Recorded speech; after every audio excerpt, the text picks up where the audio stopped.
Cool.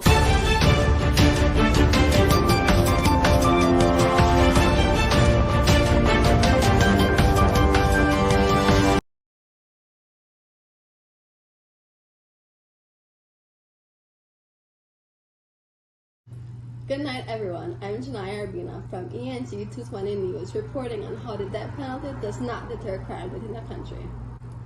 Researchers suggest a potential connection between the death penalty and reduced crime, but ongoing debates challenge this claim.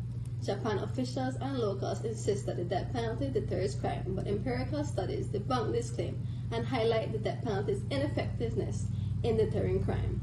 Similar findings in Canada, Bangladesh, and Sudan raise skepticism about the global efficacy of the death penalty as a crime deterrent. Experts argue that factors such as socioeconomic conditions and law enforcement practices play a more substantial role in influencing crime rates. Belize, grappling with gang-related violence, exemplifies how the allure of belonging and economic opportunities within gangs might outweigh the fear of executions, rendering the death penalty ineffective.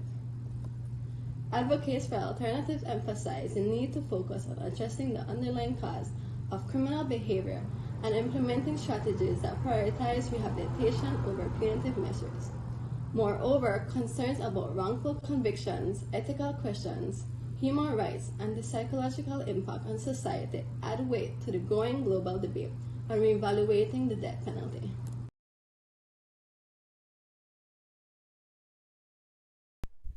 Good night, everyone. I'm Michael Morris from ENG 220 News, reporting on the influence of race and socioeconomic status on the likelihood of imposing the death penalty.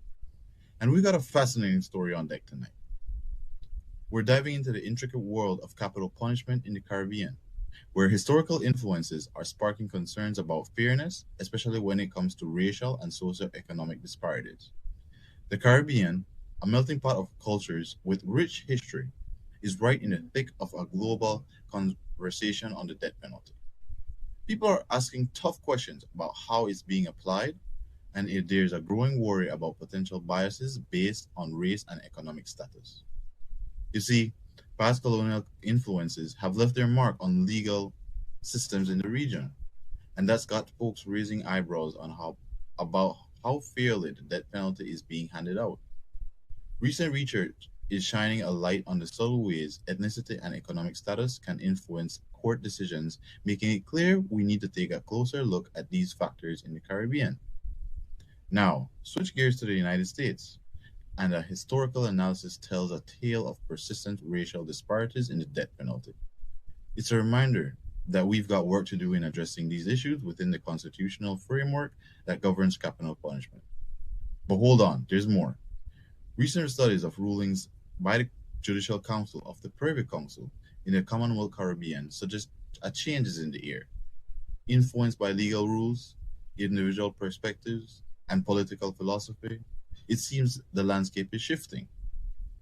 In a nutshell, the Caribbean is wrestling with some deep-seated inequalities in capital punishment, shaped by race and economics.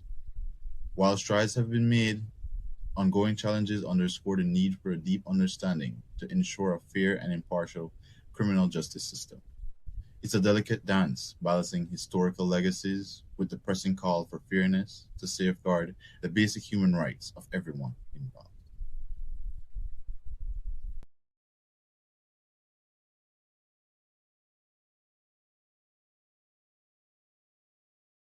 Good night, everyone. I'm Christy Francisco from ENG 220 News, reporting on how the argument for and against the death penalty evolved globally. The global evolution of arguments for and against the death penalty reflects changing perspective influenced by several key factors, first of which is gender divisions. This key factor has played a significant role with studies showcasing men's greater support for capital punishment compared to women. Men often base their stance on factual analysis, whereas women lean towards empathy and emotional consciousness, leading to more lenient perspectives. Secondly, educational level. This key factor has also shaped opinions, particularly among those studying criminal justice, law enforcement, or attaining higher education. Such individuals tend to oppose the death penalty, emphasizing factors like cost, emotional toll, and the need for proportional punishment, reflecting a more informed and nuanced understanding. Thirdly, racial debate has also highlighted systematic disparities in the justice system, with non-white individuals facing harsher sentences and wrongful convictions. This disparity has led to increased oppositions to the death penalty among non-white populations due to feeling the vulnerability and injustice. Lastly, political will has also played a pivotal role impacting the overall sentiment towards capital punishment. Countries' evolving positions, influenced by corruption, inefficiencies, and societal shifts, have seen changes from supporting executions to implementing or abolishing the death penalty altogether. In summary, the evolution of argument for and against the death penalty globally has been influenced by gender divisions, educational perspective emphasizing a more informed approach, racial debates highlighting systematic injustice, and shifts in political will leading to changes in legislative and societal viewpoints regarding capital punishment.